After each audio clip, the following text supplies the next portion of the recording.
अभी मुल्क में जो हालिया फसादात हो रहे हैं और जो वर्शिप पैलेस एक्ट 1991 के अगेंस्ट इस मुल्क की निचली अदालतें लगातार सर्वे का ऑर्डर जारी कर रही हैं, जिसको लेकर के मुसलमानों में बड़ी बेचैनी है और मुसलमान आज अपने आप को असहाय महसूस कर रहा है। इस सिलसिले में आज हम पीस पार्टी के राष्ट्रीय सदर आले जनाब डॉक्टर अय्यूब साहब से बात करने वाले हैं। डॉक्टर साहब, आपका हमारे इस प्लेटफॉर्म पर खैर मकदम है।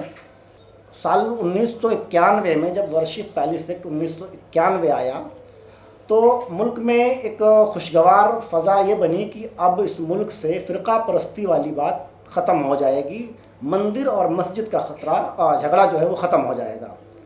लेकिन अचानक से ज्ञानवापी में जो सर्वे का हुक्म आया और ज्ञानवापी से शुरू होकर के वो संभल जामा मस्जिद तक पहुंचा। संभल जामा मस्जिद से होते हुए अजमेर दरगाह के बारे में भी सर्वे की बात कही जा रही है। अभी एक ताज़ा रिपोर्ट ये है कि बदायूं जामा मस्जिद पर भी जो है मुकदमा करने की बात कही जा रही है, उस पर भी सर्वे के लिए बात हो रही है। तो क्या मानकर चल रहे हैं कि उस वक्त जिन लोगों ने वर्शिप पैलेस एक्ट 1991 को लेकर के ये कहा था कि अब मुल्क से मंदिर और मस्जिद का झगड़ा ख़त्म हो गया है, क्या वो दोबारा से जो शुरू हो चुका है? देखिए, झगड़ा तो मंदिर मस्जिद का नहीं है और ये झगड़ा तो ये लड़ाई और जद्दोजहद हुकूमत में रहने का है। मैं समझता हूँ कि 1915 में जब हिंदू महासभा बनी तो एक एजेंडा बन गया था कि यहाँ हिंदुत्व लागू होगा। उसके पहले ये वर्ड दुनिया में नहीं था। मैं समझता हूँ कि जितनी भी फ़िरकाप्रस्त जमातें हैं उसी को लागू करने के लिए तरह तरह के हथकंडे अपना रही हैं और जो लोग अदलिया में बैठे हैं, चाहे इक़्तिदार में बैठे हैं या पुलिस और प्रशासन में बैठे हैं, वो लोग भी उसी तंजीमों से ट्रेनिंग लिए हुए हैं। बहुत सारे लोग उसी तंजीमों से ट्रेनिंग लिए हैं, सभी तो नहीं। और ऐसे लोगों को चुन चुन करके उन्हीं अदालतों में जाया जा रहा है जिनकी सोच उसी तरीके की है। मतलब आप ये मानते हैं कि अदलिया भी प्रो बीजेपी हो चुकी है? नहीं, मैं ये नहीं मानता कि अदलिया प्रो बीजेपी हो गई है कि या प्रो कांग्रेस हो गई है। मैं ये मानता हूँ कि जो समाज की मानसिकता है, जो समाज की सोच है, वही सोच चाहे डॉक्टर हो, इंजीनियर हो, अदलिया हो, प्रशासन हो, पुलिस हो, सोच वही हर जगह की है। ये भी इसी सोसाइटी से उठकर जाते हैं और सोसाइटी का कुछ असर उनके अंदर भी उसी अंदर है, उसी अंदर है। और मैं समझता हूँ कि ये जो इक़्तिदार में बैठे लोग हैं वो उनका कंट्रोल तो चाहे अदलिया हो, चाहे प्रशासन हो, पुलिस हो, चाहे जांच एजेंसी हो, हर जगह पर है और उन्हीं के इशारों पर ये मुकदमा हो रहा है और उसी तरीके के जजेज इस तरह का फैसला दे रहे हैं। दूसरे मैं समझता हूँ अदलिया को जो है गवर्नमेंट के अधीन बता रहे हैं। हालांकि इस मुल्क में अदलिया को अदलिया जो है इस मुल्क में एक आज़ाद संस्थान माना जाता है जिस पे पॉलिटिकल पावर का असर नहीं होता है। लेकिन आप जो कह रहे हैं उससे कहीं ना कहीं इनडायरेक्टली ही सही, लेकिन अदलिया को आप जो है सियासत के अधीन मान रहे हैं। नहीं, देखिए, बाबरी मस्जिद का मुकदमा हमने लड़ा है जी, और रिव्यू पिटीशन में और दूसरे और पिटीशन में शामिल रहा हूँ जी। कोई भी ऐसी सबूत नहीं रहा है कि जिसमें ये साबित हो कि ये मंदिर रहा है कभी, और हमेशा ये रहा है कि वो मस्जिद ही रहा है, मगर उसे मंदिर को दे दिया गया है। अदलिया नहीं, सुप्रीम कोर्ट ने दिया है। तो इसलिए अदलिया क्या फ़ैसला लेती है, इंडिपेंडेंट तो है, मगर लोगों की सोच तो इंडिपेंडेंट नहीं है ना।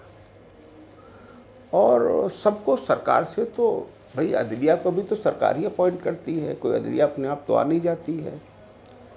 अगर कोलेजियम भी रिकमेंड करे और सरकार ना अपॉइंट करे तो कोई जज अपॉइंट नहीं होगा। तो अल्टीमेटली सरकार के अंडर में तो सभी लोग हैं। तो क्या तो मानते हैं, सरकार की जो मानसिकता है उसे तो सबको लागू करना पड़ेगा। तो क्या माना जाए कि जैसे बाबरी मस्जिद का फैसला आस्था की बुनियाद पर आया, अब जिस तरीके से वर्शिप पैलेस एक्ट 1991 के खिलाफ जा करके निचली अदालतें सर्वे का ऑर्डर जारी कर रही हैं, तो क्या ऐसा नहीं लगता है कि बाबरी मस्जिद की तर्ज पर और दूसरी मस्जिदों के भी मुकदमात इन्हीं तर्ज पर जो है वो बहुसंख्यक समाज के हवाले किया जा सकता है? क्या ऐसा कोई फैसला आ सकता है? नहीं, ये तो देखो ऐसा ना कि जो सरकार चाहेगी वो उसी तरीके से होगा। संविधान का शपथ तो लेते हैं, मगर संविधान को बदलते भी हैं वही लोग, संविधान के खिलाफ भी काम करते हैं। अगर आप 1950 के आरक्षण की ही बात करोगे, दलित आरक्षण की बात करोगे, तो ये हमारा संविधान तो कहता है ये सेकुलर है, और आर्टिकल 14 से लेकर के और 26 तक इसी को एम्फसाइज करती है कि सबको बराबर हक मिलना चाहिए, मज़हब के नाम पर किसी के साथ भेदभाव नहीं होना चाहिए। मगर मज़हब के नाम पर मुसलमानों को, दलित मुसलमानों को आरक्षण ख़त्म किया गया, 1950 में ख़त्म किया गया। मगर अदलिया से मुकदमा वो 91 से चल रहा है, 1991 से चल रहा है। मगर अदलिया अभी तक सुप्रीम कोर्ट में मुकदमा चल रहा है, मगर अभी कोई तो फैसला नहीं ले पाई।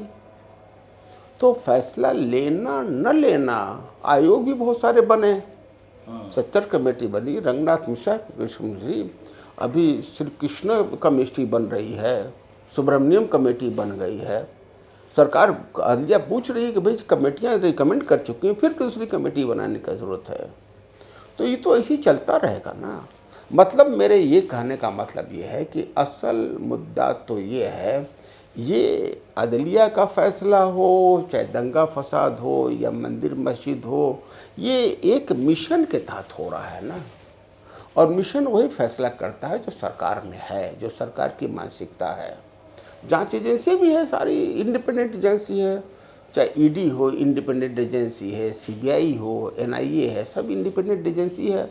मगर सारे विरोधियों के यहाँ छापे होते हैं, सरकार के छापे तो नहीं होते ना। खबर ये भी है, और मैंने इसकी तहकीक भी की और ये बात सच भी है कि वर्शिप पैलेस एक्ट 1991 के निरस्तीकरण के लिए भी सुप्रीम कोर्ट में एक रिट पेंडिंग है। तो क्या मान के चलें कि आने वाले दिनों में वर्शिप पैलेस एक्ट 1991 को निरस्त करके हिंदू राष्ट्र का जो है रास्ता साफ किया जा सकता है? देखिए, हिंदू राष्ट्र का तो यही तो मैंने बताया ना कि तो 1925 में जो एजेंडा फिक्स हुआ है उस पर काम हो रहा है, मगर इसके खिलाफ कोई काम नहीं कर रहा है ना। संविधान के बचाने का जो नारा तो कांग्रेस भी दे रही है, समाजवादी भी दे रही है, मगर कांग्रेस ने जो संविधान के सबसे बड़ा खिलवाड़ हुआ, जो एक बड़े समाज मुस्लिम समाज के साथ संविधान के साथ खिलवाड़ हुआ, जो संविधान को तोड़ा गया, जो संविधान को बदला गया, वो दलित मुसलमानों को आरक्षण 1950 में कांग्रेस ने किया।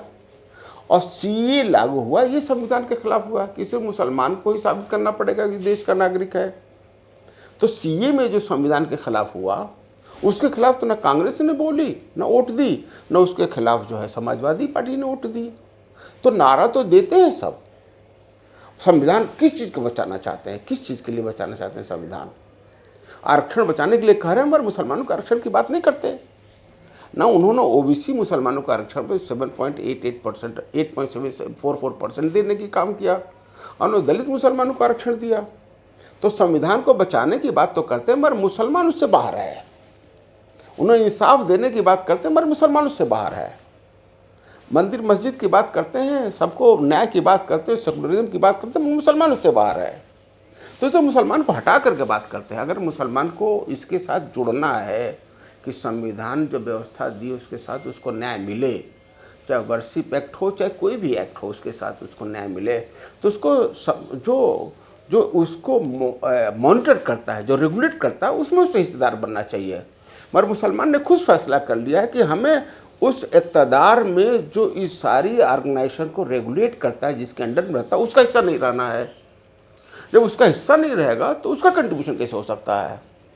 तो हर जगह बाहर रहेगा। मतलब आप ये कहना चाह रहे हैं कि आज जो मुल्क में मुसलमानों के ख़िलाफ़ एक माहौल बना है, वो चाहे पॉलिटिकली हो या जुडिशरी के ताल्लुक़ से हो, इन तमाम चीज़ों की जड़ ये है कि मुसलमान अगर पॉलिटिकली एम्पावरमेंट कर लिया होता अपने आप का, तो शायद ये दिन नहीं होता। मुसलमान ने ये जानबूझ करके 1947 में फ़ैसला लिया कि हमें सियासत न करनी है, न हमें इक़्तिदार में पार्टिसिपेट करनी है। मुसलमान ने फैसला लिया है इसको। लेकिन वोट तो करता है, वो बहुत बढ़ चढ़ के ना करता है। ना वोट करता ना, वोट करना सियासत में हिस्सेदारी नहीं हुई ना। आपकी नज़र से सियासत क्या है? सियासत में हिस्सेदारी तो हो कि हम सियासत और हुकूमत में हिस्सेदारी तो हमारी अपनी हो ना। हमारी अपनी मतलब कि हमारे अपने समाज की हो। जिस समाज की हो, जिस समाज, कोई ऐसी समाज नहीं इस मुल्क में जो इक़्तिदार से बाहर रह कर के तरक्की की हो या उसे इंसाफ मिला हो। जब तक दलित भी इक़्तिदार से बाहर रहा, अपना समाज अपनी लीडरशिप में जब तक बाहर रहा, उसको इंसाफ नहीं मिला। उसके विधायक एमपी तो रहे। मतलब आज अगर मुसलमानों को इन हालात से उभरना है तो उन्हें अपना पॉलिटिकल एम्पावरमेंट करना होगा। मिन जुमला आप यही कहना चाहते हैं? मैं ये कहना चाहता हूँ कि अगर हमारा जो संविधान है जी वो हमें न्याय दे सकता है, जी, पर हमें न्याय तब देगा कि संविधान को मुसलमानों के पर भी लागू किया जाए। जो संविधान ने जो बराबरी का दर्जा दिया है वो मुसलमानों को भी दिया जाए, और उसमें सबसे पहले इम्पॉर्टेंट होता है कि मुसलमानों को आरक्षण दिया जाए। सारी कौमें आरक्षण के लड़ती हैं, मगर मुसलमान ने कभी आरक्षण की बात की ही नहीं। तो मुसलमान वो इश्यू नहीं उठाता जो बुनियादी ज़रूरत है, जो उसकी सारी परेशानियों का हल है। तो सारी परेशानियों का हल है कि उसको एक तो आरक्षण मिले जो संविधान ने बनाई है, और एक सीए जो लागू हुआ है। तो इन सारे इश्यू में कोई पार्टी तो इसके खिलाफ ही रहेगी। जिसको भी इक़्तिदार में उसने वोट दिया है वो तो 1952 से ये वोट दे रहा है, और तब से वो देख रहा है कि जिसको वो इक़्तिदार में पहुंचाती वही उसके खिलाफ काम करता है। आप बार बार सीए की बात कर रहे हैं। सीए तो संविधान में भी ये बात कही गई है कि सिटीजनशिप रजिस्टर बनना चाहिए, इसकी सिफारिश भी की है संविधान में। काम कहाँ कर रहे कि नहीं बनना चाहिए? पर मुसलमान इसके साथ जुड़े ना, मुसलमान को तो बाहर कर दिया। मुसलमान को ये कहा दिया, सीए में ये कहा दिया कि मुसलमान को साबित करने पड़ेगा कि देश का नागरिक है। अगर वो ये कहता है कि हम हिंदू हैं तो नहीं साबित करना पड़ेगा, अगर ईसाई है तो नहीं साबित करना पड़ेगा, सिख है तो नहीं साबित करना पड़ेगा। उनका तो कहना ये है जो दूसरे मुल्कों से, जैसे पाकिस्तान हुआ, बांग्लादेश हुआ, यहाँ से जो प्रताड़ित होकर मुसलमान और गैर मुस्लिम आएगा, ये कानून तो उनके लिए है। अरे भाई, आप पाकिस्तान से नहीं आए हो, हिंदुस्तान के हो, आप साबित कैसे करोगे? मैं ये कह दूं कि आप पाकिस्तान से आए हो, आप साबित कैसे करोगे हिंदुस्तान से आए हो? हम कहते हैं ये अधिकार एक एसडीएम को रहेगा, वो फैसला करेगा कि आप पाकिस्तान से आए हो कि हिंदुस्तान से आए हो, आपकी नागरिकता है कि नहीं है, ये फैसला वो करेगा। अब कोई कोर्ट इसको चैलेंज नहीं कर सकता, आप किसी कोर्ट में नहीं जा सकते। सीए का ये नियम है कि आपको साबित करना पड़ेगा। साबित करना आपको है, मानना मुझे है नहीं। सारा दस्तावेज मस्जिद का दिया, सारा दस्तावेज मस्जिद के हक में सब नोट भी किया, और फैसला उन्हें देना है। उन्हें फैसला दे के भाई हिंदू को दिया जाए। अब एसडीएम जो है वो फैसला करेगा। जांच क्यों मुसलमान की होती है? जांच क्यों सिर्फ मस्जिद की हो रही है कि वो अपनी ज़मीन पर है कि नहीं है? किसी मंदिर की जांच हुई है क्या? नहीं।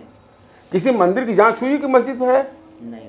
मेरी जानकारी के हिसाब से 90% जो मंदिर है वो उनकी ज़मीन पर नहीं है, सरकारी ज़मीन पर है। किसी रोड पर चले जाइए आप, हर रोड पर मिलेगा, उसकी जांच नहीं होगी। तो जांच कराने वाला तो इक़्तिदार में बैठा लोग है ना। डॉक्टर साहब, अगर इस मुल्क में मंदिरों की जांच होने लगी तो मेरा मानना ये है कि हिंदुस्तान दुनिया का सबसे बड़ा मंदिरों का कब्रिस्तान बन जाएगा। मैं तो ये कह रहा हूँ ना कि 80% अपनी ज़मीन पर नहीं है। मैं तो कह रहा हूँ हमारे तो दीन में है कि अगर अपनी ज़मीन पर मस्जिद नहीं है तो वहाँ नमाज भी नहीं हो सकता। मगर मंदिर तो कहीं सड़क पर खड़े हो जाओ, किसी पेड़ पर रख दो तो मंदिर हो जाएगा वो। मतलब आप इस मुल्क के मंदिरों पर आवाज़ उठा रहे हैं। मंदिर पर नहीं खा रहा हूँ, रिलीजियस एक्ट की जो बात कर रहे हैं 1991 में, मंदिर मस्जिद दोनों पर लागू होता है जी, मगर लागू तो सिर्फ हो रहा है मस्जिद पर, सिर्फ मुसलमानों पर हो रहा है इसका। यही तो मैं आपसे कह रहा हूँ ना, क्योंकि मुसलमान सियासत और इक़्तिदार से दूर है, अपने को अलग कर दिया है, तो सारी चीज़ें सारी संविधान से वो अलग हो गया। उसका मस्जिद भी अलग हो जाएगा, उसका मदरसा भी अलग है। सारे मदरसे की जांच हो रही है, सारे मदरसों की जांच होगी, उसी को रेगुलेट किया जाएगा। तो ये तो इक़्तिदार फैसला करेगा ना। मुसलमान ने खुद 1947 फैसला कर लिया और आज भी उसका विरोध है, आज भी उसी का विरोध करता है। तो मुसलमान ने कभी बैठ करके संजीदगी से ये नहीं सोचा कि आखिर उसकी बुनियादी इशू क्या है। वो तो ये कहता है कि कभी हम कांग्रेस को देंगे, कभी सपा को देंगे, कभी बसपा को देंगे, कभी इसको देंगे, कभी उसको देंगे। देता है जो बीजेपी को हराए। अपने बीजेपी क्यों हराता है, मेरे बात समझ नहीं आती। कांग्रेस, सपा, बसपा तो भाजपा से ज़्यादा खतरनाक है भाई। रिलीजियस एक्ट की बात आप जो कर रहे हो, 1950 में मुसलमानों के संविधान के खिलाफ मुसलमानों को धार्मिक भेदभाव पर दलित मुसलमानों को आरक्षण जो खत्म किया है, ये तो भाजपा ने तो नहीं किया ना। तो धार्मिक भेदभाव से तो कांग्रेस ने किया ना, कांग्रेस ने किया है जी। तो उसके खिलाफ तो मुसलमान बोलता नहीं, उसको कहता हमारा मसीहा है।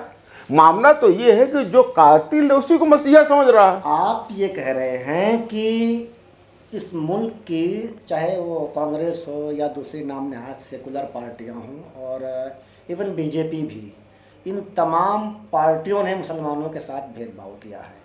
अभी मुसलमानों के पास ऐसा कौन सा अल्टरनेट है कि वो पार्टी अगर बरसरी इक़्तिदार आ जाए या ऐसे रूल और रेगुलेशन लेकर कोई कौन सी पार्टी आ सकती है कि उनके साथ नहीं पूरे समाज के साथ भेदभाव होना? इस पार्टी के अलावा कोई पार्टी है ही नहीं। तो मेरा ख्याल है कि आप पिछले 16, 17, 18 सालों से काम कर रहे हैं। आपके विधायक भी हुए, आप खुद भी विधायक हुए। दिन ब दिन आपका ग्राफ गिरता जा रहा है, बजाय इसके कि आपको और पब्लिक में शोहरत मिलती और मकबूलियत मिलती, आपका ग्राफ गिरता जा रहा है और दिन ब दिन मज़ीद गिरता जा रहा है। क्या वजूहात हैं इसकी? ग्राफ गिरना, उठना, ये तो पॉलिटिकल सिस्टम का एक हिस्सा है। बहुत सारे लोगों की सरकारें बन गई हैं हुजूर। बीपी सिंह की सरकार बन गई थी, फिर चुनाव लड़े, एक ही एमपी नहीं जीता। तो ऐसी बहुत सारी सरकारें बनी, एनटी रामाराव के बनी, आसाम गण परिषद की बनी, बहुत सारी सरकारें बन गई। बहुजन समाज पार्टी भी उसी कगार पे है। वो बात अलग है, वो बात अलग है। तो कब बनेगी? 40 साल तक भाजपा और जनसंघ लड़ती रही, कहीं दूसरे नंबर भी नहीं आई। कल नहीं थी, आज आई। तो ये तो समर्थन की बात है ना, ग्राफ गिरना बढ़ना नहीं होता। एक आदमी एक चुनाव में 500 वोट पाता है, दूसरे चुनाव में जीत जाता है। दूसरा आदमी लगातार दूसरे नंबर पर आता है, कभी जीत ही नहीं पाता। तो कम वोट मिलना, ज़्यादा वोट मिलना छोटी पार्टी बड़ी पार्टी नहीं है। ये तो जब मौका मिल जाए, जब लोगों का रुझान बन गया, वो जीत गई, और जब नहीं मिला तो हार गई। अभी लोगों को समझ नहीं आता। लोग, हो सकता है अभी भाजपा को हराने के मूड है। भाई किस तरह से समाज बदलता है, हमारी कोशिश है। अब मुझे उम्मीद है कि एक दिन लोगों को समझ में आएगा। मगर मैं ये मानता हूँ कि पीस पार्टी, मैं विधायक रहा हूँ जी, 5 साल विधायक रहा हूँ। मैं तो कोई देखिए ना, हमने सिर्फ मुसलमान के लिए काम तो नहीं किया, इंसाफ से काम किया। जो समाज की जितनी हिस्सेदारी थी, जितने हमारे हिस्से में था, वो सब हमने सबको घर तक पहुँचाया। यही मुसलमान का काम है। तो मैं समझता हूँ कि हम उस दीन के मानने वाले हैं जो सबके लिए काम करता है, तो मैं उसी पर काम करता हूँ। अभी आपने कटहरी बाई इलेक्शन में हिस्सा लिया, अम्बेडकर नगर की एक सीट है। पूरे जी जान से मेहनत की आपकी पार्टी वर्कर्स ने, नोटा से भी कम वोट मिले आपको, कुछ कहना चाहेंगे? हाँ बिल्कुल कहना चाहेंगे, क्योंकि अगर मैं चुनाव लड़ता हूँ तो सपा, बसपा, कांग्रेस, भाजपा सब हराने में लगी रहती है। कटहरी विधानसभा में जितनी पार्टियां थी, हमारा तो पर्चा भी नहीं भरने दे रही थी। आखिरी दिन पर्चा भरा गया, रोजाना वापस कर दी, सबको पर्चा दी थी, हमको पर्चा नहीं दे रही थी। हमने चीफ इलेक्शन कमीशनर को लिखा, चीफ इलेक्टोरल ऑफिसर को लिखा, डीएम को लिखा, एसपी को लिखा, सब लिखा, तब जाकर पर्चा मिला। उन्हें डर है हमारे कार्यशैली से मुसलमान को समझ में ना आवे, पर जो सियासतदान है, जो हुकूमत करने वाली पार्टियां, उन्हें बात समझ में आती है कि अगर पीस पार्टी को अगर मौका मिल गया, अगर पीस पार्टी आगे बढ़ गई तो इसे हुकूमत बनाने से कोई नहीं रोक सकता, क्योंकि लोग नफरत नहीं करते। गैर मुस्लिम समाज भी पीस पार्टी से नफरत नहीं करता। जितना हम लड़ते हैं मुसलमानों के लिए, उतना ही हम दूसरे समाज के भी लड़ते हैं। हम कभी ऐसे इशू नहीं उठाते जिससे नफरत पैदा हो, हम एकजहती की बात करते हैं। तो लोग इस बात को जानते हैं, सब समझते हैं कि उनके कब्र में जाना है। सपा समझती है कि मुसलमान नहीं रहेगा तो ख़त्म नहीं होगा। मुसलमान को सपा के समर्थन कौन कर रहा है? मुसलमान। अच्छा, क्या वजह है कि इतनी साफ सुथरी छवि होने के बावजूद भी, और बावजूद इसके कि लगातार समाजवादी पार्टी मुसलमानों के हक हकूक़ की खिलाफ वर्जी कर रही है, उसके साथ अन्याय कर रही है, इसके बावजूद मुसलमानों का एक बहुत बड़ा तबका, नियर अबाउट जो पिछला सर्वे रिपोर्ट है उसमें बताते 88% लोगों ने, मुसलमानों ने समाजवादी पार्टी को वोट कर दिया। आपको ना लाइक करने की क्या वजह हो सकती है? किसको? हमको लाइक ना? किस पार्टी? नहीं, ये बात तो गलत बात कर रहे हो। नहीं, ये बात नहीं। मुसलमान ने साबित कर दिया है, ये बात ये एक्सेप्ट नहीं करता मैं, इसलिए नहीं एक्सेप्ट था। वोट नहीं कर रही है नहीं, वो बात अलग है। वोट न करना और लाइक न करना, दोनों में डिफरेंस है। समाजवादी पार्टी को हो या बसपा को हो या कांग्रेस को हो, मुसलमान पॉजिटिव वोट नहीं करता, निगेटिव वोट करता है। भाजपा को हराने के लिए करता है। वो इंतजार कर रहा है कि पीस पार्टी मजबूत हो जाए, पर वो जानता नहीं कैसे मजबूत करें पीस पार्टी को। अभी वो जब पीस पार्टी जब भी आई है मुकाबले में, तो समाजवादी किसी पार्टी को नहीं किया, उसने किया, वो पीस पार्टी को किया। नहीं, मैं अभी आपसे जिक्र करूं कि साल 2012 में खलीलाबाद विधानसभा से आपको नियर अबाउट 45,000 के आसपास के वोट मिले और आप विजयी होकर आए। 54,000 वोट आप विजयी होकर विधायक बने। साल 2017 में आपको वहां से 40,000 प्लस वोट तकरीबन मिलता है। साल 2022 में वहाँ से आपको 19,300 या समथिंग कुछ मिलता है, 20,000 के कम ही मिलता है। तो आपकी मकबूलियत में, आपकी पार्टी की मकबूलियत में इजाफा कहाँ हो रहा है? ये तो ये देख बता, मैं फिर वही बात कर रहा ना। अगर वोट से मकबूलियत की बात करोगे आप, भाई सपोर्ट तो उसी को करता है जिसको लाइक करता है ना। नहीं नहीं नहीं नहीं नहीं, देखिए, वोट देने के पैरामीटर एकदम अलग है। वोट देने के पैरामीटर लाइक डिसलाइक से मतलब नहीं होता है। वोट देने के बहुत सारे पैरामीटर हैं। उसको लाइक और डिसलाइक का उसमें ये थोड़ा ना कि वोट दे, भाजपा की सरकार बने तो लोग लाइक कर रहे हैं भाजपा को लाइक नहीं कर रहे हैं लोग, या पीस पार्टी को नहीं वोट देने का मतलब थोड़ा उसको लाइक नहीं कर रहे हैं। वोट देना ना देना एक अलग स्ट्रेटजी है जिसे समझने की ज़रूरत है। हर आदमी जानता है, हर आदमी इस बात को जानता है। जो सरकार में आज जो स्टेक होल्डर मतलब ये हुआ कि जो सरकार में है या सरकार जो बना सकते हैं। भाजपा है, वो जानती है कि मुसलमानों के खिलाफ बात करने से ही सरकार में रहेगी, उसका एजेंडा फिक्स है। सपा बसपा कांग्रेस जानती है कि अगर मुसलमान डॉक्टर अयूब के तरीके से समझदार हो गया, मजबूत हो गया, सोच समझ पढ़ा लिखा हो गया, तो हमें वोट नहीं करेगा। एक आखिरी सवाल कि अगर अभी मुसलमानों की मौजूदा हालात में सुधार करना हो तो मुसलमानों को क्या करना चाहिए? मुसलमानों को सियासत सबसे पहले करना चाहिए। जिस तरह से सारी कौमें तरक्की सियासत करके और हुकूमत में हिस्सेदार बन के किए हैं, इसके अलावा दूसरा कोई रास्ता नहीं है। मुस्लिम लीडरशिप को लेकर के एक बात ये कही जाती है कि ये सिर्फ मुसलमानों की बात करते हैं, तो क्या ये बात दुरुस्त है? एकदम गलत है, कम से कम पीस पार्टी के लिए बिल्कुल गलत है ये। नाजरीन, ये थे डॉक्टर अयूब साहब, पीस पार्टी के राष्ट्रीय सदर, जिनका ये मानना है कि मुस्लिम लीडरशिप का मतलब ये हरगिज़ नहीं होता है कि मुस्लिम लीडरशिप सिर्फ मुसलमानों की बात करती है, स्पेशली पीस पार्टी के बारे में इन्होंने ये बात कही कि जब मुस्लिम लीडरशिप की बात की जाए तो उसका सीधा सा मतलब ये होता है कि हर समाज, हर जात बिरादरी सबको साथ लेकर चलने वाली, इंसाफ के लिए काम करने वाली एक ऐसी लीडरशिप जिसकी बागडोर मुसलमानों के हाथ में हो, ऐसी सियासत मुसलमानों को करनी चाहिए। ऐसा इसलिए भी ज़रूरी है क्योंकि आज़ादी से लेकर के अभी तक मुसलमानों ने नाम नहाद सेकुलर पार्टियों को, जिनकी लीडरशिप कहीं ना कहीं गैर मुस्लिम लोगों के हाथों में थी, उनको हरा करके, उनको जिता करके देख लिया, जिसका सीधा सा मतलब ये है कि मुसलमानों की हालत आज दलितों से भी बदतर हो गई है। गैरों में लीडरशिप को तलाश करने के बाद अगर कोई रिज़ल्ट नहीं निकला है तो मुसलमानों को चाहिए कि अब वो अपनों में से लीडर को चुनना पसंद करें, शायद इससे कोई रिज़ल्ट निकल आए।